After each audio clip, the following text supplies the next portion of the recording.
ఆగు. నన్ను కేవలం రుచి కోసం తింటున్నావా? నేను నీ ప్రాణాలను కూడా కాపాడగలను. నాలో ఉన్న విటమిన్లు నీ శరీరానికి సూపర్ పవర్ ఇచ్చి వ్యాధులను దూరం చేస్తాయి.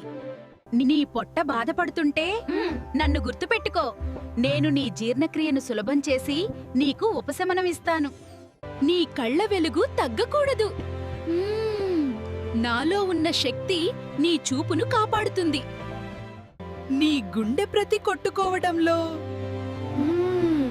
నేను నీకు రక్షణగా నిలుస్తాను. నీ అందం మెరవాలంటే నా సహాయం తప్పనిసరి. నీ చర్మం, జుట్టుకు నేను జీవమిస్తాను. నేను కేవలం పండు కాదు, నీ శరీరాన్ని ప్రమాదాల నుంచి కాపాడే సహజ రక్షకుడిని. ఇప్పుడు చెప్పు, నన్ను ప్రేమిస్తావా? అయితే లైక్ చెయ్యి, షేర్ చెయ్యి. నా శక్తిని అందరికీ తెలియజేయి.